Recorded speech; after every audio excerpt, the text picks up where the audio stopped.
Bonjour à tous et bienvenue sur le podcast J'ai l'œil du tigre. Je suis Claire, la muséographe et scénographe de Fun in Museum. Mon métier, c'est d'aider les musées, les équipements touristiques et tous les professionnels du patrimoine à trouver des solutions pour booster, rendre waouh l'expérience de leurs visiteurs. Chaque semaine, je vous donne les stratégies, les astuces et surtout de la bonne humeur pour réinventer avec moi le monde des musées, les rendre plus fun et vraiment accessibles à tous. Alors mettez-vous à votre aise, installez-vous confortablement et c'est parti pour l'épisode du jour.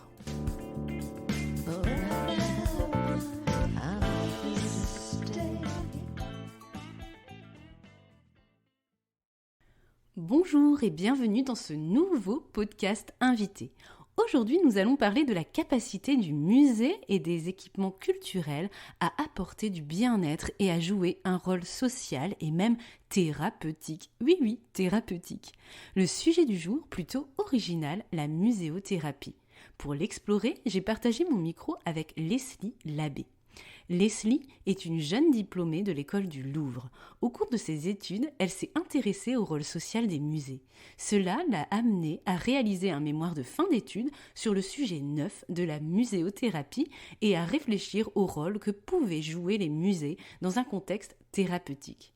Ce mémoire a été dirigé par Marie Clarté O'Neill, présidente du comité international ICOM-CECA, et a bénéficié également de l'expertise du docteur Emmanuel Gallet, médecin psychiatre. Une partie de ce travail a été publiée en novembre 2021 par l'OCIM et est en libre accès sur le web. C'est votre ressource de cette semaine et le lien est en description de l'épisode avec d'autres références pour aller plus loin que nous avons rassemblées pour vous sur cette thématique. Leslie est actuellement en janvier 2022, date de notre enregistrement, à la recherche d'un emploi et aimerait beaucoup continuer à travailler autour de ces problématiques au sein d'une institution. Alors, qu'est-ce que la muséothérapie ? Est-ce que le musée peut apporter du bien-être et s'inscrire dans le parcours de soins de patients ? Vous l'avez compris, on va parler de la tendance bien-être, prendre soin, CARE, C-A-R-E, des musées, autant de volets qui me tiennent à cœur chez Fun in Museum et sur J'ai l'œil du tigre en tant que muséographe et scénographe. Je vous laisse découvrir ma conversation étonnante avec Leslie. Belle écoute! Bonjour Leslie, je suis ravie que tu aies accepté d'intervenir sur J'ai l'œil du tigre pour ce premier podcast invité 2022 pour parler d'un sujet très original, la muséothérapie. Je suis ravie de commencer cette année tout doux avec un sujet prendre soin, care, avec toi, qui va nous faire du bien en ce moment. Alors, comment vas-tu Leslie en ce début janvier ? Je vais très bien aussi et je suis ravie de faire ce podcast et d'être la première invitée de 2022. Super. Alors, avant de rentrer dans le vif du sujet de la muséothérapie, de ta spécialité de recherche, peux-tu, s'il te plaît, Leslie, te présenter aux auditrices et auditeurs avec tes propres mots ? Je te pose la même question qu'à tous les invités du podcast. Leslie, quelle est ta mission dans la vie ? Ce qui t'anime ?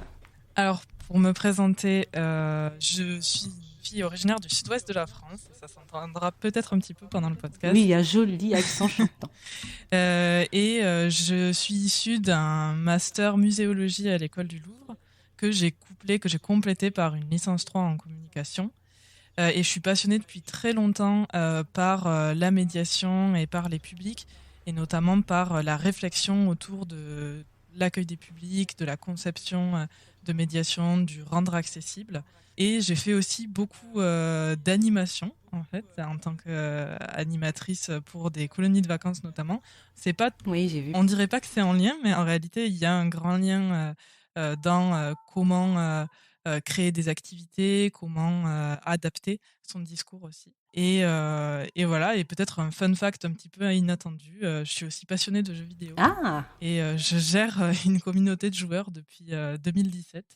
Ce qui me permet aussi de manager un petit peu et de créer encore une fois des activités pour une communauté un peu spéciale. Ok, donc gamification aussi, en plus du prendre soin. Ok, super profil. Alors merci beaucoup Leslie pour cette belle présentation. Je t'ai en effet découverte sur LinkedIn et dans la lettre de l'OSIM où une partie de tes travaux justement sur la muséothérapie a été publiée.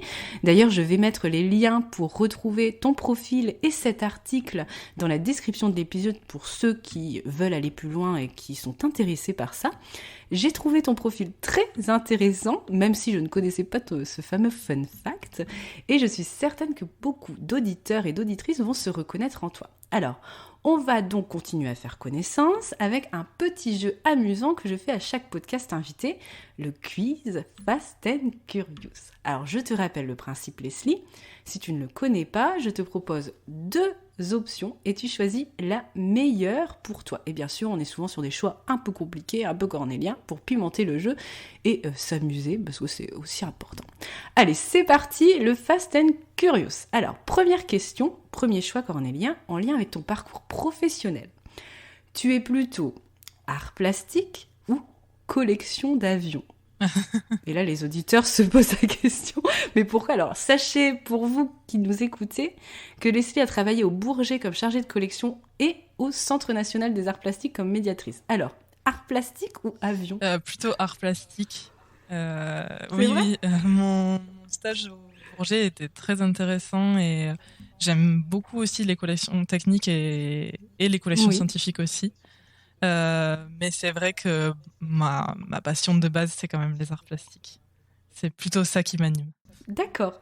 Bah, sache qu'on a quand même ce point commun, parce qu'en fait, moi, je travaille beaucoup pour des musées d'aéronautique, et notamment avec mon mari qui est spécialiste de l'aviation. Et en même temps, j'ai un parcours d'histoire de l'art. Donc, tu vois, on a ce point commun. Insolite. C'est sûr. Alors, deuxième point. Tu es plutôt pro la Sorbonne ou pro École du Louvre pour ta formation? Alors, oula, c'est 2 choses totalement différentes. Tu peux avoir joker. Ah oui, non, je pourrais pas choisir. C'est vraiment 2 formations qui sont pas comparables, en fait. C'est plutôt ça. Ok. Alors, plus simple maintenant, rassure-toi. Tu es plutôt musée élitiste ou musée inclusif? Bon, il n'y a pas trop de mystère là-dessus. Je suis vraiment plutôt musée inclusif. Et c'est même ça que je défends à fond. Tout à fait, et c'est ce qu'on va découvrir avec l'épisode d'aujourd'hui. Alors, attention, plus corsé pour la dernière. Je pense, moi, perso, je pourrais pas choisir. Pour toi, le musée est un espace de médiation ou un espace thérapeutique? Bah non, c'est pas trop possible de choisir. Après, peut-être que le mot thérapeutique peut faire peur en disant c'est un espace thérapeutique, il faut pas qu'il le devienne en soi, il faut pas qu'il devienne que ça. Mais oui, enfin, il l'est en fait, il peut l'être. Et j'en suis assez convaincue. Ok, ça marche. Alors parfait, merci d'avoir joué le jeu, Leslie, parce que c'était pas facile. Alors, Oui. première question que je voulais te poser dans ce podcast invité. Raconte-nous ton parcours jusqu'à tes recherches universitaires sur la muséothérapie. Par quel chemin détourné tu es arrivé à te spécialiser dans ce domaine? Alors, c'est pas arrivé tout de suite. Je suis passionnée quand même de médiation. Enfin, je m'intéresse à ça depuis longtemps. J'ai commencé mon parcours, mes études supérieures par une classe préparatoire aux grandes écoles. Donc pendant 2 ans avec une option histoire de l'art, où en parallèle j'ai fait quelques stages de médiation et c'est ça qui m'a amené à me dire que c'était ça que je voulais faire. Et je suis rentrée suite à ça directement en 3e année à l'école du Louvre, où j'ai fait une spécialité art contemporain. Je savais que je voulais faire de la médiation, mais rien de très précis encore. Et en master 1, il a fallu faire à l'école du Louvre, donc en muséologie, il a fallu faire un premier mémoire. Et j'ai rencontré Marie Clarté-Aunay, qui est professeure à l'école du Louvre notamment, et qui m'a orientée en fait un petit peu sur les sujets de mémoire que je pouvais faire. Et j'avais vraiment envie de travailler sur montrer que le musée était utile. Je savais pas comment le formuler, mais à l'époque c'était un petit peu mon idée. Et j'ai travaillé en fait sur un partenariat entre le musée des Augustins, donc un musée de beaux-arts de Toulouse, et le quartier prioritaire Nègrenez, donc où ils avaient mis en place un programme pour les publics dits du champ social, ou en tout cas pour favoriser la mixité sociale, avec des projets hors les murs et des projets dans les murs. Et j'ai étudié ça donc pendant mon premier mémoire et ça m'a vraiment éveillée sur le rôle social du musée. D'accord. Et quand je suis arrivée en Master 2, qu'il a fallu faire un autre mémoire, je me suis retournée vers Marie-Claire Thévenet et lui ai dit que je voulais continuer dans cette idée de rôle social. Et c'est elle qui m'a orientée sur le sujet de la muséothérapie, en me disant que c'était un concept tout neuf et à explorer, que j'aurais sans doute pas beaucoup de sources. Et j'ai bien aimé le défi et je trouvais que c'était très en lien avec ce que je voulais travailler. Et c'est comme ça que je suis arrivée à ce sujet-là. Ok, et donc du coup, c'était en quelle année ça? C'est assez récent? Ça, c'était en 2019, septembre 2000, la rentrée de 2019. Oui, et en sachant qu'il y avait eu des premiers travaux, j'ai lu en 2017 sur la muséothérapie aussi. Oui, il y a eu un mémoire avant moi de Mélissa Nolot sur la muséothérapie à l'école du Louvre, mais je n'en avais pas connaissance avant de me lancer. De lancer dans les recherches. Ok. Et donc justement, si on rentre dans le vif du sujet, deuxième question. Qu'est-ce que la muséothérapie justement? Si tu devais expliquer, alors le gros challenge, toutes tes recherches en quelques mots pour ceux qui nous écoutent et nous donner une définition simple et concrète, qu'est-ce que tu dirais? Le Alors, challenge de résumer, c'est sûr, le pitch de mémoire. Alors la muséothérapie, c'est quoi? alors, c'est un très gros challenge de résumer ça. Euh, D'abord, il faut savoir que c'est un terme très récent quand même. En français, il est apparu en 2016 Mhm. dans la bouche de Nathalie Bondil, qui était alors directrice et conservatrice du Musée des Beaux-Arts de Montréal. Ok. Je vais peut-être d'abord lire la définition officielle qui est née en 2020, qui a été écrite par l'Office québécois de la langue française, Ok. qui est méthode thérapeutique individuelle ou collective qui consiste en l'exploitation de l'environnement muséal à des fins de bien-être physique, psychologique et social. Donc, pour résumer, c'est le fait de construire à partir du musée et des activités qui sont organisées en son sein une méthode thérapeutique qui vise le bien-être, le mieux-être ou un soutien en fait à une thérapie déjà présente. Ce qui est important de comprendre, c'est que ce mot thérapeutique, il implique qu'il y ait des thérapeutes. Donc, il implique une vraie collaboration avec le monde de la santé. Il faut que ce soit encadré, que les méthodes soient approuvées. Et donc, pour ça, il faut un petit peu des expérimentations qui prouvent les bénéfices avec un état pathologique identifié et une résolution derrière. Si on parle de thérapie, c'est ça. C'est des méthodes approuvées scientifiquement et au niveau médical. Mais évidemment que la muséothérapie, ça implique aussi d'autres choses. Ça implique donc, certes, une thérapie réelle par le musée, donc une collaboration entre le musée et le monde médical pour aider à la résolution de pathologies.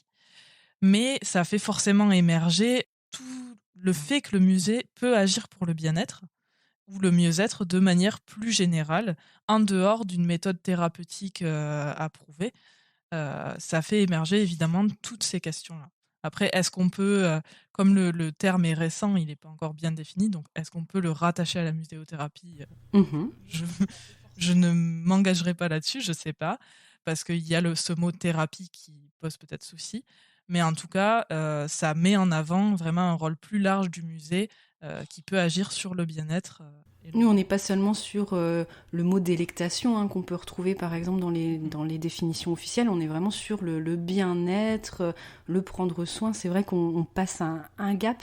Mais moi, ça me fait penser aussi au mot qui est beaucoup plus courant là pour le coup, d'art-thérapie. Oui, alors ça fait beaucoup penser à l'art-thérapie qui est mieux connue du public. Complètement. Alors, en fait, la muséothérapie, l'idée, c'est vraiment qu'on utilise l'environnement muséal. D'accord. L'art-thérapie, c'est la création. Par la création, on va avoir une méthode thérapeutique par la création plastique. Mhm. La muséothérapie, c'est l'idée vraiment des activités muséales. Ça peut être de la visite, ça peut être le fait de contempler des œuvres d'art, de discuter devant des œuvres d'art aussi. C'est tout ce que ça implique, de rentrer en contact avec des objets. Moi, dans ma recherche, du coup, j'ai étudié ça sous 3 aspects. J'ai divisé le musée, en fait. J'ai dit, bah, le musée, c'est d'abord un lieu physique. Mhm. Donc, qu'est-ce que ça peut apporter comme bénéfice? Et il y a des bénéfices du fait que c'est un lieu qui est grand, un lieu qui encourage la contemplation, des choses comme ça. Le musée, c'est un lieu social.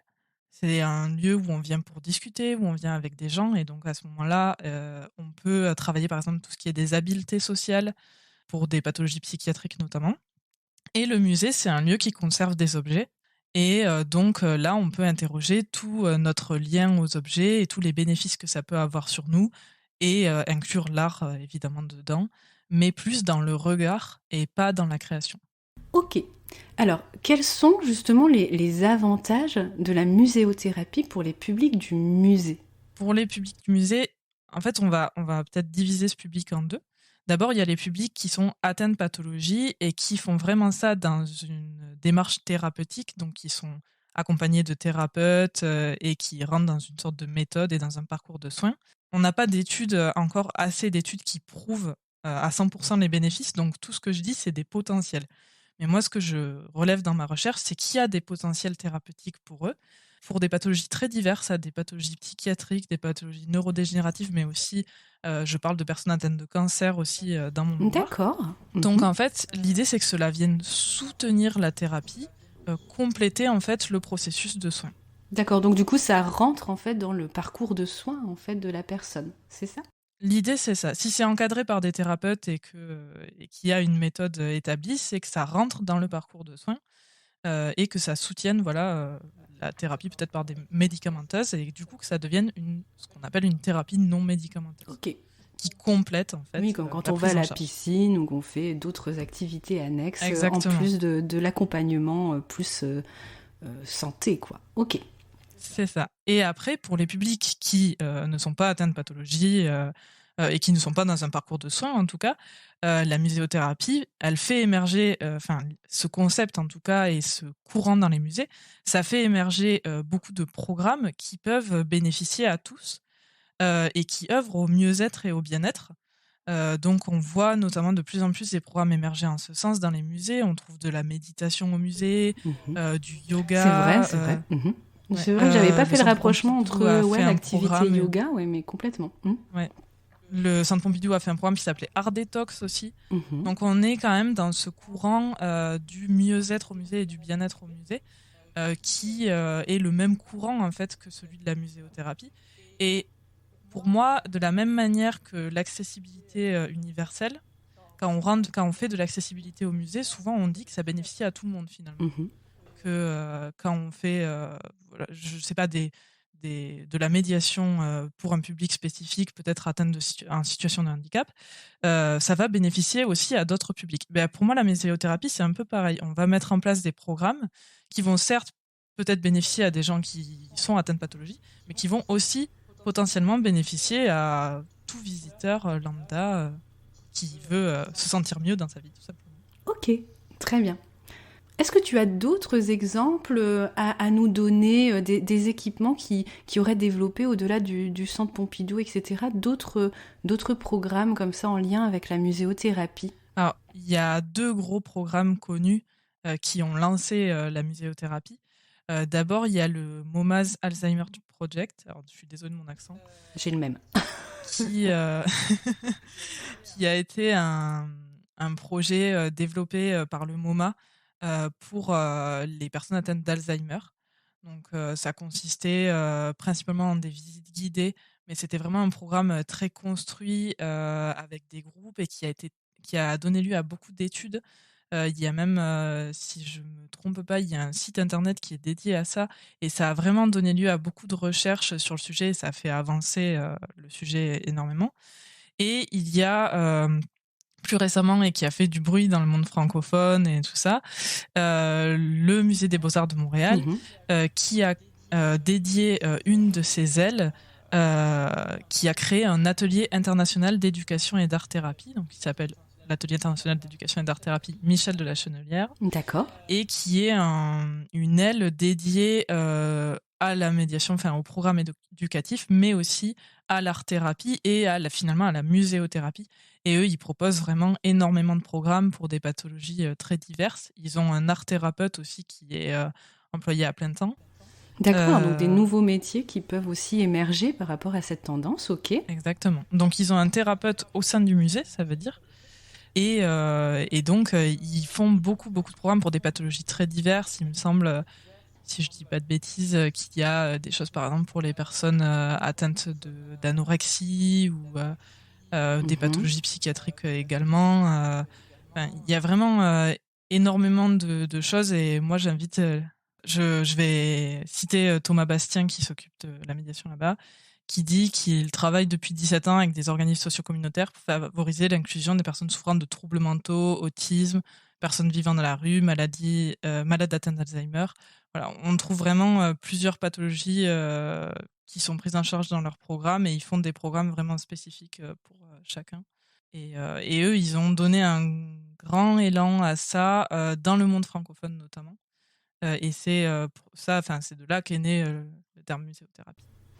Ok, très bien. Alors j'avais envie d'achever ce podcast, Leslie, en parlant un peu des tendances 2022 pour le musée.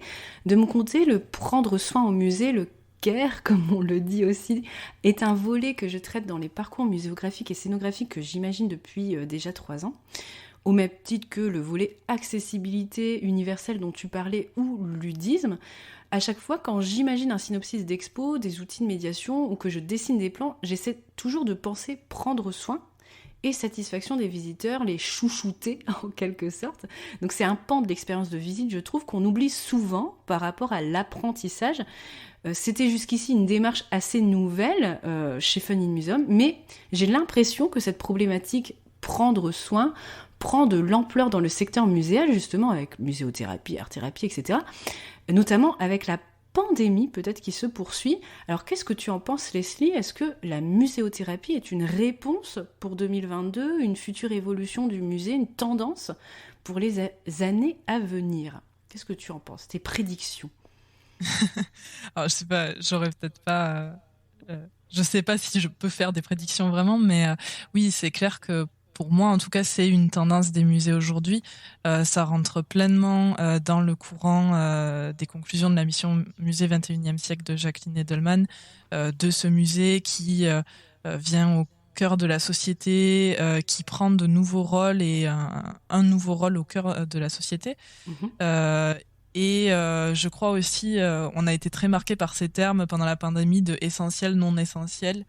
Et Mhm. je crois que précisément, c'est aussi montrer que le musée, oui, il est essentiel dans nos vies et il peut, en tout cas, le devenir de plus en plus parce qu'il est aussi un lieu de bien-être, un lieu pour respirer, un lieu pour s'évader. Et je crois que c'est devenu d'autant plus évident qu'on a été enfermé et privé de tout ça pendant la pandémie et pendant les différents confinements qu'on a vécus. Et oui, c'est sûr que ça fait émerger tout ça et que on a ressenti par le manque, on a ressenti cette chose-là par le fait qu'on ait été privé de ça et par le manque qu'on a ressenti. Ça a rendu d'autant plus évident ce rôle essentiel du musée pour notre bien-être.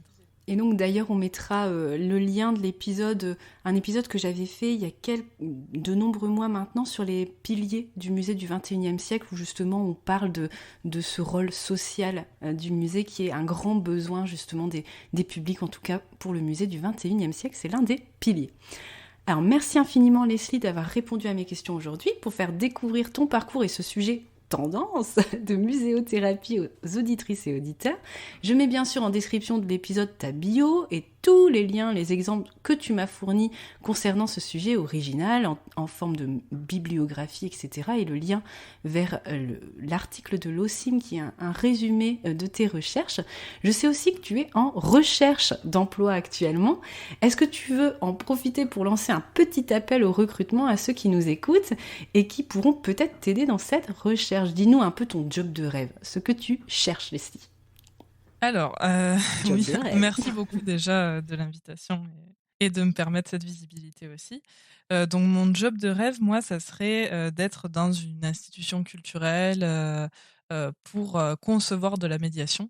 Donc en fait, être chargé des publics et vraiment, voilà, participer à de la conception de la médiation, à la réflexion sur comment accueillir au musée tel ou tel public.